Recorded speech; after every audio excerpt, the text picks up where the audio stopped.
You ever hear a story so twisted it makes your skin crawl? Well, buckle up, because mine begins with a baby's laugh and ends with the FBI knocking on someone's door. I never thought paying a few late HOA fees would lead to federal charges. I never imagined that one woman's obsession with control could steal something so sacred. My baby, my son, was taken. Not lost. Not misplaced. Taken. By a woman so blinded by rules and revenge that she forgot what it meant to be human. It all started 3 months ago when I got a letter from our HOA. A reminder of unpaid fees. A warning. I was behind by $312. Not thousands, just enough to raise eyebrows, not alarms. I'd just come back from unpaid maternity leave, trying to get back on my feet. The mortgage was current. The lights were on. But that HOA envelope felt like a noose tightening. Karen Winters. That's the name burned into every document, every email, every conversation. She wasn't just any HOA board member, she was the HOA. She appointed herself to enforce every rule, collect every fee, and investigate every so-called violation like it was a federal crime. The neighborhood whispered about her, the way she stalked people's trash, took pictures of kids playing on sidewalks, fined people for unauthorized wreaths on their doors. But we tolerated her. Because it was easier than confronting her wrath. I never expected to be on her radar. I'm a single mom, barely surviving. My baby, Liam, was only 6 months old. I kept to myself. Paid what I could, when I could. I thought she'd understand. I thought she was just annoying. I was wrong. The first real sign that something was wrong came on a Tuesday morning. I woke up to find a bright orange sticker slapped across my front window, final notice, delinquent HOA account. It was glued on so tight it tore the glass when I tried to peel it off. I called the number on the letter, but no one answered. I emailed. I left voicemails. Nothing. That same evening, I noticed my mailbox had been taped shut. Not locked. Taped shut. Like some kind of kindergarten punishment. I ripped it open and found another letter, this one hand-delivered, immediate compliance required. Contact the HOA office to avoid further action. I started to panic. I called my sister. She told me to ignore it, it was just scare tactics.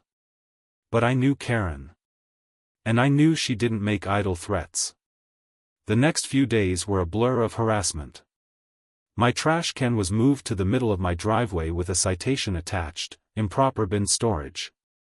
A picture of my baby's stroller on the porch showed up in a newsletter under the headline, Unsafe Property Hazards. Then, one night, I heard footsteps outside my window around midnight. I looked through the blinds, and there she was. Karen. Holding a clipboard. Taking photos of my car. I called the police. They said unless she damaged property, there was nothing they could do. I installed a camera the next day. What it captured changed everything. It was 4:42 a.m. when I saw her. Karen. Walking up my driveway in rubber gloves. She bent down by the side of the house, near Liam's bedroom window. She looked around, then pulled something from her bag, what looked like a key. She didn't use it then, but she stared at the window like she was memorizing something. The footage made me feel sick. I took it to the HOA office the next morning. They refused to watch it. Said I was harassing the board. I took it to the police, they said it was suspicious but not illegal. They needed intent. I was helpless. But I didn't know the worst was yet to come. That Sunday, I went to church with my neighbor, just an hour and a half away from home. I left Liam with my regular sitter, Andrea, a sweet older lady who lived just 2 doors down. She loved Liam like her own grandson. When I got back and knocked on her door, no one answered. I called. Texted. Nothing. My chest started to tighten. I ran to her backyard. Her car was gone. The lights were off. I sprinted back to my place, hoping maybe she brought Liam home early. The crib was empty. No note. No call. No baby. My hands were shaking so hard I could barely unlock my phone. I tried calling Andrea again, but it went straight to voicemail. I left a message, trying to keep my voice calm, but my breathing was rapid, broken. My baby was missing. Liam, my sweet, innocent boy who had just started babbling "Mama," was gone. I ran to every neighbor's door, knocking, begging, crying. Most were confused. Some didn't even open the door. And the ones who did looked at me with that hollow stare, like they didn't want to get involved. It was only when I reached Mr. Garrett, the retired Army vet at the end of the block, that I got a break. He had cameras, lots of them. He didn't ask questions. Just led me inside, sat me down, and pulled up the footage. At exactly 11:27 a.m. Andrea walked out of her house with Liam in her arms, smiling, bouncing him gently as she crossed the lawn. She wasn't in a rush. She wasn't panicked. Behind her walked someone else, someone I never imagined would be standing there. Karen. Holding a bag, walking right behind Andrea, occasionally glancing over her shoulder. They walked to a dark green minivan. Karen opened the door. Andrea handed Liam over. Then, she got in the passenger seat. Karen drove away. My body went completely numb. It was like the air had been pulled out of the room. My baby had been kidnapped, and the person who did it didn't break in. She planned it. Coordinated it. Manipulated the only sitter I trusted into handing over my son. I called the police immediately, shaking so badly I couldn't speak straight. They arrived within minutes, but when I showed them the footage, they hesitated. They asked me questions. Was Andrea a relative? Was there a custody issue? Had I given permission? I screamed at them. I begged them to act. But because Karen wasn't technically a stranger and Andrea wasn't a criminal in their records, they classified it as a custody misunderstanding. I had to file an emergency petition. Wait for approval. They said they'd do a wellness check. A wellness check. My child had been abducted, and they called it a check-in. I couldn't sleep that night. I couldn't eat. Every time my phone rang, I jumped. I imagined Liam crying for me, reaching out, scared, confused. I imagined Karen's voice, cold and commanding, scolding him for crying. I imagined Andrea sitting by, silent, complicit. The next day, I tried contacting Karen directly, but every call went to voicemail. I sent her a message, "Please, I beg you, just bring him back. No police, no lawyers. Just my baby." No reply. I sat by my front door the entire night, hoping the van would pull up. It never did. 2 days passed. Then 3. Then 5. I felt like I was dying from the inside out. The police finally issued an Amber Alert after reviewing the surveillance footage, but by then, Karen had vanished.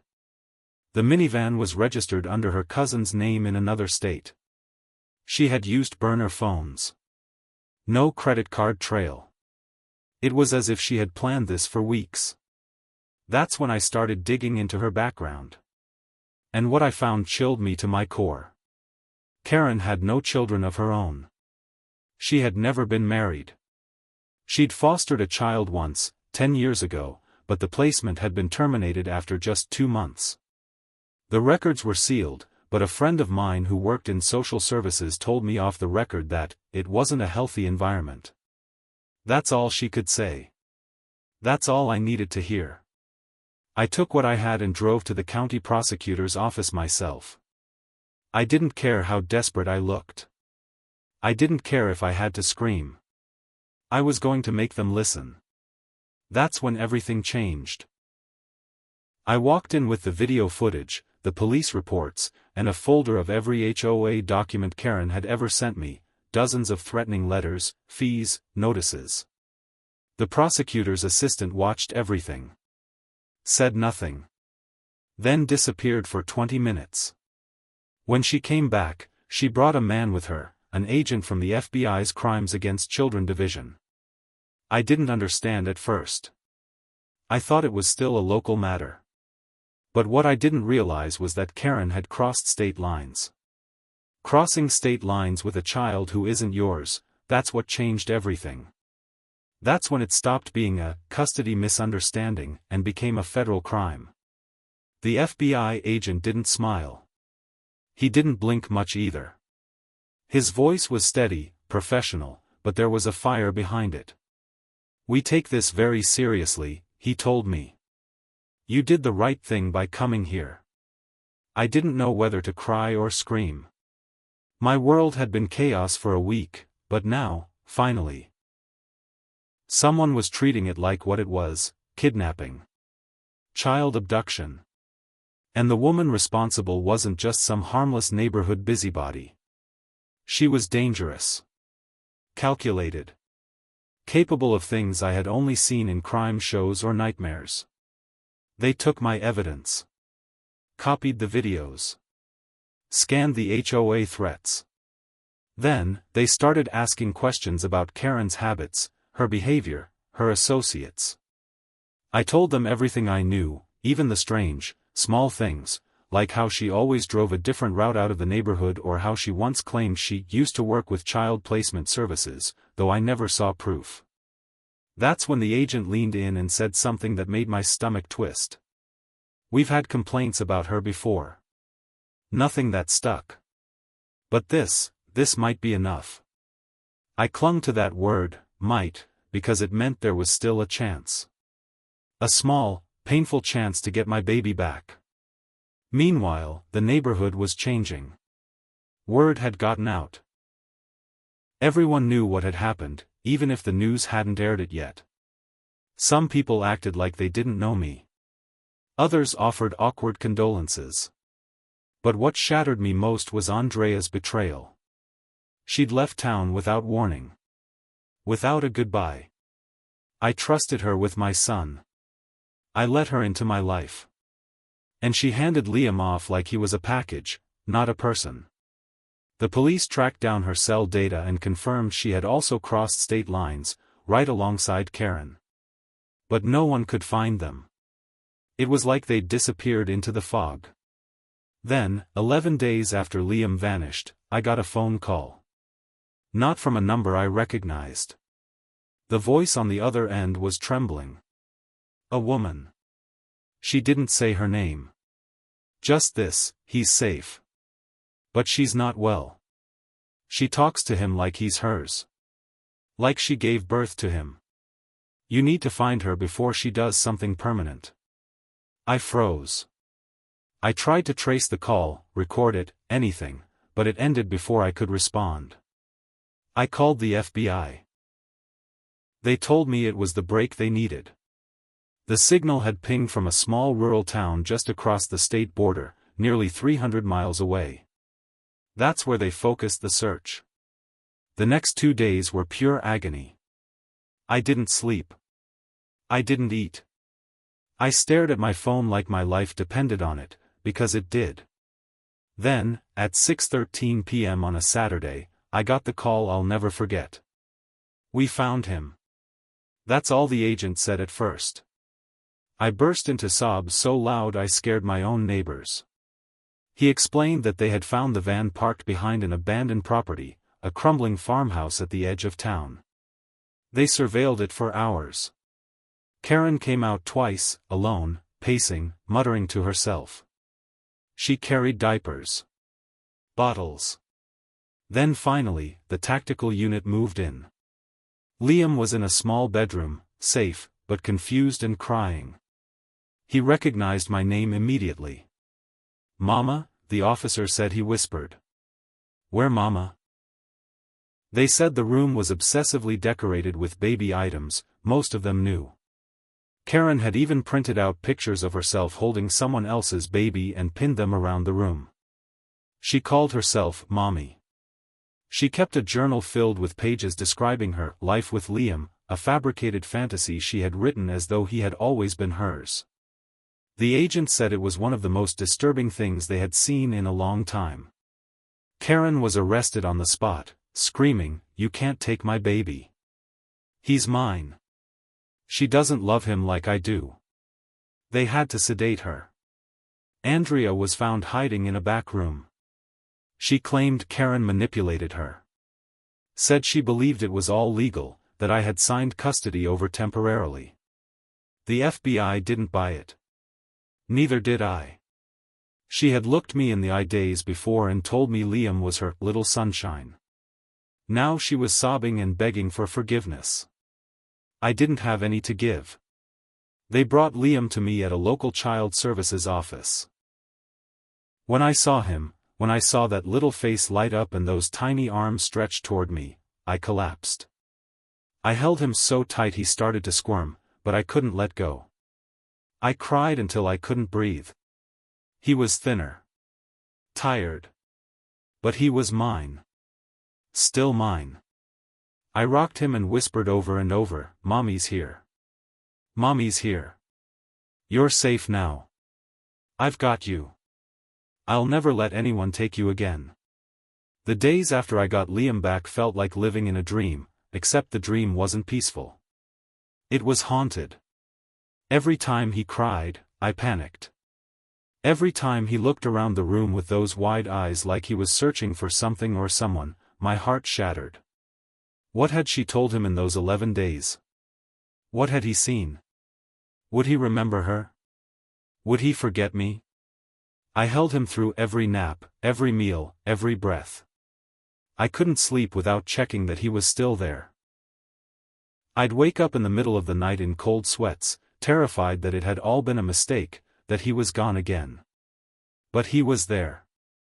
My sweet, soft boy, clutching my finger in his tiny fist like he was scared I'd vanish too. Karen's arrest had made headlines across the state within hours. HOA president arrested for baby abduction over unpaid fees, the headlines screamed. My name wasn't public at first, but neighbors knew. Friends knew. People started showing up, some to apologize for not helping sooner, others to gawk. Reporters camped near the entrance of our neighborhood. HOA board members resigned quietly.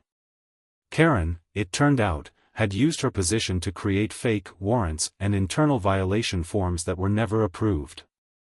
She had been fabricating records for months, fining residents for things they never did, threatening foreclosure, and manipulating homeowners into silence. She had even installed unauthorized cameras on HOA property and accessed private information from member files. What began as obsession had morphed into something darker, something criminal. But even with her in custody, I couldn't rest. I attended every single hearing. I sat there with Liam in my arms, staring down the woman who tried to steal my world. Karen would glance over occasionally, and I could see it in her eyes, she didn't regret it. Not once. She believed she was right. She believed Liam was hers. And that scared me more than anything. Because if someone could convince themselves that kidnapping a child was justified, what else could they convince themselves of? At her arraignment, she tried to speak. The judge silenced her. "You'll have your time, Ms. Winters," he said. But the damage was done. Andrea, on the other hand, pleaded out. She confessed to aiding Karen, though she insisted she didn't know the plan from the beginning. She claimed Karen told her I was being investigated for child neglect, that Liam needed to be temporarily removed and kept safe. She believed her, she said. Because Karen had authority. Because Karen had power. It didn't matter. She still walked Liam to that van. She still handed him over. She still chose her trust in Karen over her trust in me. She was sentenced to 18 months in a state facility and barred from any future work involving children. But Karen faced far more. Kidnapping. forgery, fraud, child endangerment. She was indicted on 6 federal charges and multiple state counts. Her defense tried to argue diminished mental capacity, that years of stress and grief had broken her. They claimed she had once suffered a miscarriage and never recovered. They tried to paint her as a woman desperate for family, desperate for love. But the court didn't see it that way. The court saw a predator. A woman who used her authority to terrorize a community and nearly destroy a family. The judge didn't mince words. This was not an act of compassion. It was an act of cruelty, masked by control. She was sentenced to 25 years without the possibility of parole. The first night after the sentencing, I slept. Really slept. No alarms. No nightmares. Liam curled beside me in bed, his soft breath a reminder that he was real. That we had survived. But survival doesn't mean healing. Not immediately. Every time I step outside, I see the ghost of what could have been. Every time I walk past the HOA office, now boarded up, I hear her voice. I replay the sound of Liam's cry when I held him again, that broken, beautiful sound of reunion. I don't know if he'll remember what happened. But I will. Every detail. Every scream. Every silence. People ask me if I'll ever move out of the neighborhood. I don't know. Sometimes I think about packing up everything and starting over. But other times, I want to stay. Not because I feel safe here. But because I won't let fear decide where my son grows up. I won't let Karen's shadow stretch any further than it already has. She may have stolen days from us. She may have scarred us. But she didn't win. She didn't get him. And she never will. Life after trauma moves differently.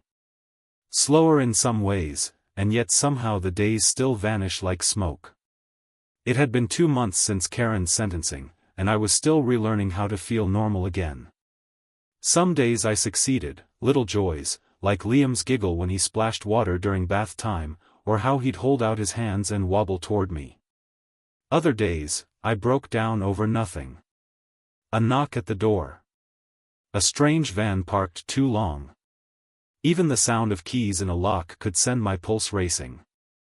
I didn't want to live like that, caged by fear, but my body hadn't gotten the message.